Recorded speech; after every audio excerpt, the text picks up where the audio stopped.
24वीं पुतली करुणावती ने जो कथा कही वह इस प्रकार है। राजा विक्रमादित्य का सारा समय ही अपनी प्रजा के दुखों का निवारण करने में बीतता था। प्रजा की किसी भी समस्या को वे अनदेखा नहीं करते थे। सारी समस्याओं की जानकारी उन्हें रहे, इसलिए वे भेष बदलकर रात में पूरे राज्य में, आज किसी हिस्से में, कल किसी और में घूमा करते थे। उनकी इस आदत का पता चोर डाकुओं को भी था, इसलिए अपराध की घटनाएं छिटपुट ही हुआ करती थीं। विक्रम चाहते थे कि अपराध बिल्कुल मिट जाए, ताकि लोग निर्भय होकर एक स्थान से दूसरे स्थान की यात्रा करें तथा चैन की नींद सो सकें। ऐसे ही विक्रम एक रात वेश बदलकर राज्य के एक हिस्से में घूम रहे थे कि उन्हें एक बड़े भवन से लटकता एक कमंद नजर आया। इस कमंद के सहारे जरूर कोई चोर ही ऊपर की मंजिल तक गया होगा। यह सोचकर वे कमंद के सहारे ऊपर पहुंचे। उन्होंने अपनी तलवार हाथों में ले ली ताकि सामना होने पर चोर को मौत के घाट उतार सकें। तभी उनके कानों में स्त्री की धीमी आवाज पड़ी, तो चोर कोई स्त्री है। यह सोचकर वे उस कमरे की दीवार से सटकर खड़े हो गए जहां से आवाज आ रही थी। कोई स्त्री किसी से बगल वाले कमरे में जाकर किसी का वध करने को कह रही थी। उसका कहना था कि बिना उस आदमी का वध किए हुए किसी अन्य के साथ उसका संबंध रखना असंभव है। तभी एक पुरुष स्वर बोला कि वह लुटेरा अवश्य है, मगर किसी निरपराध व्यक्ति की जान लेना उसके लिए संभव नहीं है।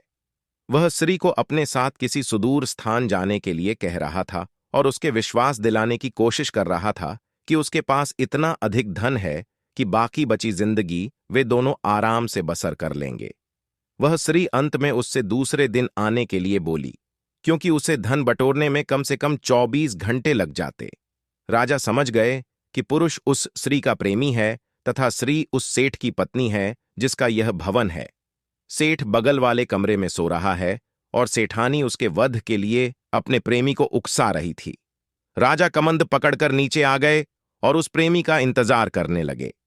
थोड़ी देर बाद सेठानी का प्रेमी कमंद से नीचे आया तो राजा ने अपनी तलवार उसकी गर्दन पर रख दी तथा उसे बता दिया कि उसके सामने विक्रम खड़े हैं। वह आदमी डर से थरथर कांपने लगा और प्राणदंड के भय से उसकी घिघी बंध गई। जब राजा ने उसे सच बताने पर मृत्युदंड न देने का वायदा किया तो उसने अपनी कहानी इस प्रकार बताई। मैं बचपन से ही उससे प्रेम करता था तथा उसके साथ विवाह के सपने संजोए हुए था। मेरे पास भी बहुत सारा धन था, क्योंकि मेरे पिता एक बहुत ही बड़े व्यापारी थे। लेकिन मेरे सुखी भविष्य के सारे सपने धरे के धरे रह गए। एक दिन मेरे पिताजी का धन से भरा जहाज समुद्री डाकुओं ने लूट लिया। लूट की खबर पाते ही मेरे पिताजी के दिल को ऐसा धक्का लगा कि उनके प्राण निकल गए। हम लोग कंगाल हो गए। मैं अपनी तबाही का कारण उन समुद्री डाकुओं को मानकर उनसे बदला लेने निकल पड़ा। कई वर्षों तक ठोकर खाने के बाद मुझे उनका पता चल ही गया। मैंने बहुत मुश्किल से उनका विश्वास जीता तथा उनके दल में शामिल हो गया। अवसर पाते ही मैं किसी एक का वध कर देता। एक एक करके मैंने पूरे दल का सफाया कर दिया और लूट से जो धन उन्होंने एकत्र किया था वह लेकर अपने घर वापस चला आया। घर आकर मुझे पता चला कि एक धनी सेठ से मेरी प्रेमिका का विवाह हो गया और वह अपने पति के साथ चली गई। मेरे सारे सपने बिखर गए। एक दिन उसके मायके आने की खबर मुझे मिली तो मैं खुश हो गया। वह आकर मुझसे मिलने लगी और मैंने सारा वृतांत उसे बता दिया। एक दिन वह मुझसे मिली तो उसने कहा कि उसे मेरे पास बहुत सारा धन होने की बात पर तभी विश्वास होगा जब मैं नौलखा हार उसके गले में डाल दूं। मैं नौलखा हार लेकर गया।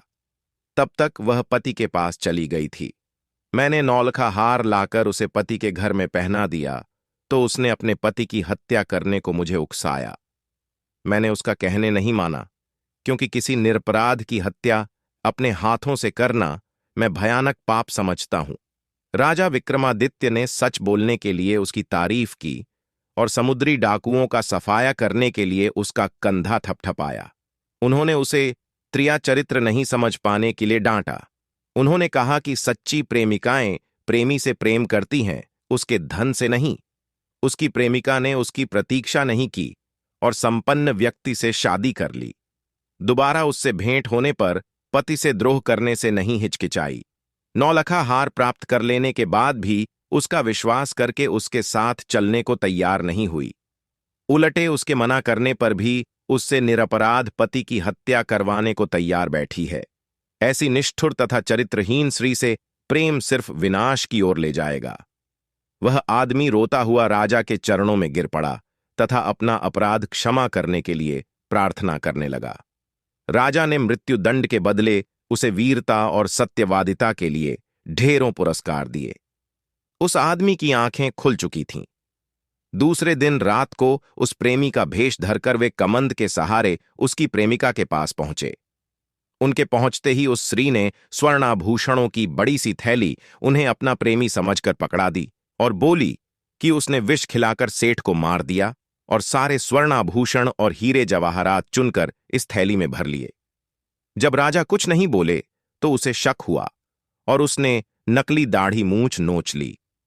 किसी अन्य पुरुष को पाकर चोर चोर चिल्लाने लगी तथा राजा को अपने पति का हत्यारा बताकर विलाप करने लगी। राजा के सिपाही और नगर कोतवाल नीचे छिपे हुए थे। वे दौड़कर आए और राजा के आदेश पर उस हत्यारी चरित्रहीन स्त्री को गिरफ्तार कर लिया गया। उस स्त्री को समझते देर नहीं लगी कि भेष बदलकर आधा हुआ पुरुष खुद विक्रम थे। उसने झट से विष की शीशी निकाली और विषपान कर लिया।